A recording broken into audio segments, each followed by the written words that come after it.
So today we're working on developing a new body for Team USA Bobsled. This design will not make it to Cortina in 2026. However, this will be on the hills and all the tracks starting in September of next year. And eventually we will build on all of this knowledge towards 2030. It's a little bit difficult because not everybody knows what a wind tunnel is, but basically we're able to simulate the aerodynamics of a vehicle, or in this case a bobsled, as it's kind of going down a hill or for a vehicle going down the road, and we're able to try to make that vehicle more efficient by improving the aerodynamics of it. I love speed, I love racing.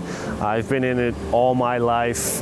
If you're racing something, I'm interested. You'll see the sled behind me, and we're actually connecting the sled to some posts, and that connects the sled to the balance, which is underground, and we're able to measure the forces acting on the sled. So we're able to put the sled in conditions that it would be in as it's going down the hill. So we can do different speeds, different yaw angles, kind of different conditions like that, and understand the full envelope of what the sled's going to be going through as it's going down the hill. And so while we're able to do that, we can measure the aerodynamic drag on it, but we can also get a visual picture of what's happening around the sled with smoke, or when you look at the sled, you'll see some ink on it. So those are going to give us visual indicators of kind of what does that air look like as it's going around the sled. Well, this happened just because we started rubbing elbows with some other racing people. So we all kind of talk, and one thing led to another, and this happened. And then once we decided we're doing this, we made a plan and said, okay, we intend to help you win on the world stage. So then we laid out that plan. We said, okay, we want to test every sled you got, bring it. And we started testing and we started learning, because we hadn't developed a bobsled before. We're still learning how to develop a bobsled. So our idea was, we got to gather as much information as we possibly can. So that's what we did. We tested all the sleds they had and started talking to them in extreme detail about all of those little details to learn, because we're still learning today about this stuff. So it's really cool. So bobsledding in particular, it doesn't have engines like a lot of our other products do. It's actually just going to go down a hill. So it's about conserving momentum.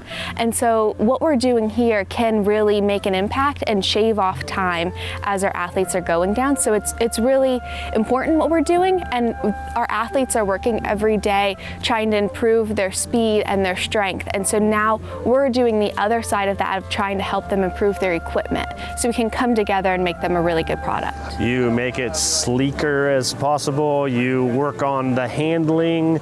You work on all of the minutia of details to squeak out all of that potential as best you possibly can. Who's not a fan of the Olympics? It means the world to me to be able to support Team USA through their Olympic journey, and it's a really, really cool opportunity for myself as well as for Honda. And this is the world stage. This is the, epitome of extreme competition. So all those little details matter. And that's why we're here. We're going to work on all those little details to try to help Team USA do the best they possibly can. I'm so proud of all of our athletes. I've gotten the opportunity to work with almost all of our athletes that are on our Olympic team, and they're not only amazing athletes, but they're amazing people. And so it's really cool for me to be able to watch them and cheer for them.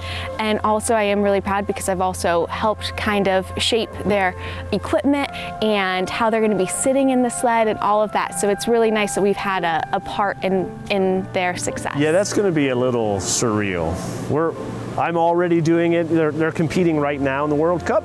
And of course, I'm watching it live on TV, through the streaming services and stuff. And I'm already like, yeah, we taught them how to do that, and we gave them that advice based on the data we saw, and yeah, it's really fulfilling and pretty fun, I have to admit. I critique every single one of their runs, whether their head wasn't in the right position, maybe their brakeman wasn't down low enough, or are they even wearing the correct helmet, because sometimes we have different helmets depending on which kind of run they're doing.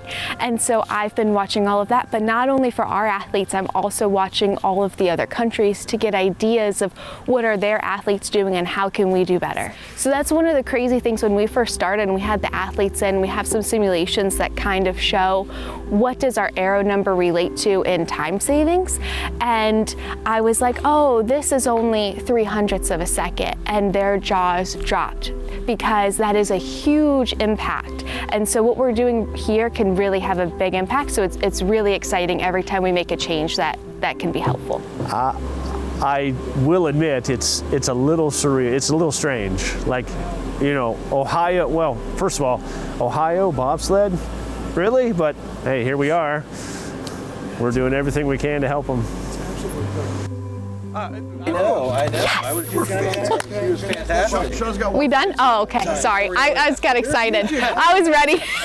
I get it. When you